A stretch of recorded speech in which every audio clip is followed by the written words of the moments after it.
ప్రస్తుతం ఏదైతే ఎర్రవల్లి ప్రాంతంలో ఉన్నటువంటి కేసీఆర్ ఫామ్ హౌస్ దగ్గర ఉన్నాం.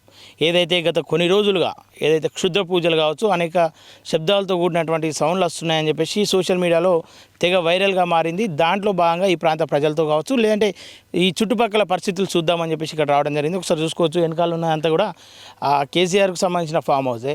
అయితే స్థానికులను అడిగినప్పుడు అయితే కొంతవరకు అది సోషల్ మీడియాలో వచ్చింది వాస్తవమే, కానీ ఎలాంటి పూజలు అయితే జరుగుతున్నట్లు మాకు అనుమానం లేదు, మాకు ఎట్లాంటి శబ్దాలు రావట్లేదు అని చెప్పి స్థానికులు అయితే చెప్తున్నటువంటి సందర్భం. కానీ ఇదే గ్రామానికి సంబంధించిన కొంతమంది మాత్రం వాళ్ళకు సంబంధించిన గ్రామానికి సంబంధించిన వాట్సాప్ గ్రూప్లలో ఇక్కడ పూజలు జరుగుతున్నాయి, శబ్దాలు వినిపిస్తున్నాయని చెప్పేసి మరికొంతమంది పోస్టులు షేర్ చేస్తున్నటువంటి సందర్భం. అయితే దీంట్లో పూర్తిగా ప్రశ్నార్థకంగా మారినట్లు మనకు క్లియర్గా అనిపిస్తుంది. ఒకసారి వెనకాల మొత్తం ఇక్కడైతే ప్రస్తుతం అయితే నిశ్శబ్దంగానే ఉంది. కేసీఆర్ ఫామ్ హౌస్ దగ్గర ఉన్నాం. ఎట్లాంటి శబ్దాలు అయితే లేనట్లయితే మనకు క్లియర్గా కనిపిస్తూ ఉన్నాయి.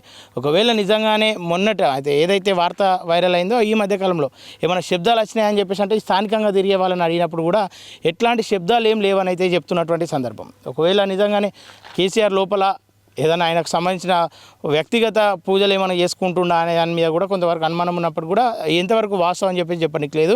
కాకపోతే ఈ ప్రాంతంలో కొన్ని పార్టీ ఫంక్షన్స్ జరుగుతూ ఉన్నాయని చెప్పేసి చెప్తున్నటువంటి సందర్భం. ఒకసారి చూసే ప్రయత్నం చేద్దాం రండి. ఓకే, ఇదంతా చూసుకోవచ్చు. కేసీఆర్ ఏదైతే హవారీగూడ మధ్యలో లోపల దాదాపు 100కు పైగా ఎకరాలు ఉంటుంది.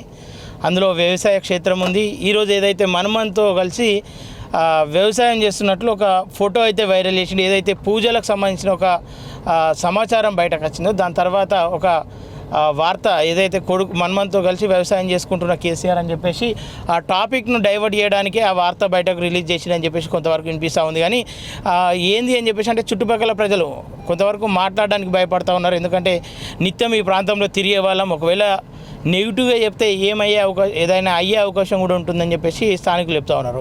మరోవైపు అసలు కేసీఆర్ ఇప్పటి వరకు కూడా ఏ రోజు కూడా బయటకు వచ్చినటువంటి దాఖలా లేదు, అటు ప్రతిపక్ష నేతగా పనిచేసినటువంటి దాఖలా లేదు. కానీ ఆయనకు ఎందుకోసం ప్రతిపక్ష పొజిషన్ ఇచ్చిర్రు, ఎందుకోసమని ఆయన ప్రతిపక్ష నాయకునిగా ఉండి దానికి సంబంధించిన ప్రోటోకాల్ ఆయనకు ఇస్తురు అనేది తెలంగాణ ప్రజలంతా కూడా కొంతవరకు ప్రశ్నగా మారింది. ఎందుకంటే అటు ప్రతిపక్ష నేతగా ఉండి ఏ రోజు కూడా అసెంబ్లీకి రావడం లేదు, ఈ ప్రాంత ప్రజలు గెలిపిస్తే ఏ రోజు కూడా నియోజకవర్గానికి వచ్చినటువంటి దాఖలా లేదు. కానీ ఇంటి చుట్టూరుగా రోడ్డు వేసుకొని ఇష్టానుసారంగా ఆయన ప్రభుత్వ ధనాన్ని గతంలో ఎట్లా దుర్వినియోగం చేసిన అనేదానికి ఇది ఒక చిన్న ఉదాహరణ. ఒకసారి చూసుకోవచ్చు. ఇదంతా కూడా కేసీఆర్ ఇంటి చుట్టుపక్కల ఉన్నటువంటి ఆ రోడ్డు క్లియర్గా కనిపిస్తూ ఉంది. కానీ ఒక్కొక్క గ్రామానికి సరైన గ్రామాలకు అన్ని వేల మంది నడిచేటువంటి గ్రామాలకు ఇప్పటివరకు రోడ్లు లేవు కేసీఆర్ హయాంలో. కానీ ప్రస్తుతం చూసుకుంటే అతని ఇంటికి సపరేటు రోడ్లు, ఆయన ఇంటికి సపరేటు గేట్లు, ఇదంతా కూడా కాంపౌండ్ వాల్ పూర్తి స్థాయిలో ఆయన కోసం కట్టుకున్నటువంటి సందర్భాలు ఇదంతా చూసుకోవచ్చు. సీసీ కెమెరాల మధ్యలో ఆయన ఇల్లంతా కూడా చాలా నిశ్శబ్దమైన వాతావరణంలో కూడా ఇక్కడ ఉంటుంది. ఈ ప్రాంత ప్రజలను కూడా లోపలికి పోనిచ్చినటువంటి దాఖలాలు కూడా ఉండదని చెప్పి చెప్తా ఉన్నారు. ఏదైతే కేసీఆర్కు సంబంధించిన వాళ్ళు కానీ కేసీఆర్ చుట్టుపక్కల వాళ్ళు మాత్రమే ఇక్కడికి లోపలికి వెళ్తారని చెప్పి చెప్తా ఉన్నారు.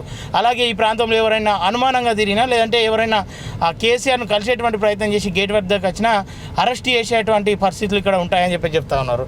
అలాగే ప్రభుత్వం నుండి పోలీసు సిబ్బంది కూడా పూర్తి స్థాయిలో ఈయనకు ఇప్పటి వరకు కూడా పనిచేసుకుంటూ పోలీసులు ఇంకా కూడా ఆయనకు చాకిరీ చేస్తూ ఉన్నారని చెప్పేసి క్లియర్గా తెలుస్తూ ఉంది.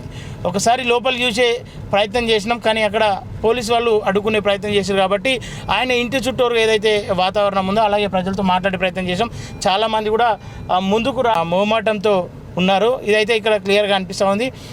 ఇక మిగతా చూసుకుంటే పూజలు ఉన్నాయా లేవా అని చెప్పేసి అంటే స్పష్టత అయితే ఎవరికి లేదు, కానీ కొంతవరకు ఏదో ఒకటైతే జరుగుతూ ఉందని చెప్పేసి అనుమానాలు వ్యక్తం చేస్తున్నటువంటి సందర్భం. ఒక వ్యక్తి మాట్లాడిండు, కేసీఆర్కు అతి దగ్గరగా ఉంటాడని చెప్పేసి చెప్తా ఉన్నారు.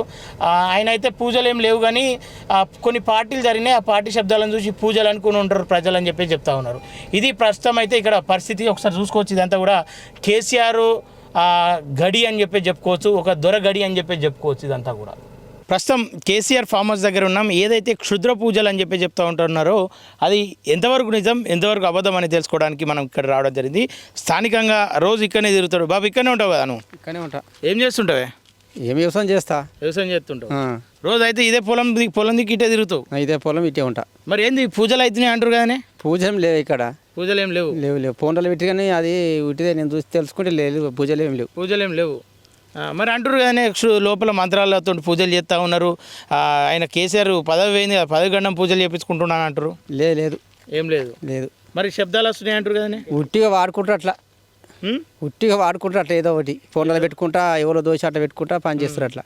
మీ ఊరిలో పెట్టిరంట కదా ఫోన్లలో. పెట్టి కానీ నన్ను అడిగి ఊళ్ళో పోతే నన్ను అడిగితే కూడా లేదు, ఏం లేదు, అంత మంచిగా ఉందని చెప్పిన. పూజలు అయితే ఏం లేవు. లేవు. ఈయన తిరుగుతూ నీకు భయం అయితే ఏం లేదు. నాకేం భయం ఏం లేదు. అంటారు కదా భయపడుతున్నారు, లోపల పూజలు అవుతున్నాయి ఏమైనా ఏగలని చెప్పేసి భయపడుతున్నారు. భయం లేదు, మాకేం భయం లేదు. భయం ఏం లేదు. సరే బాపు.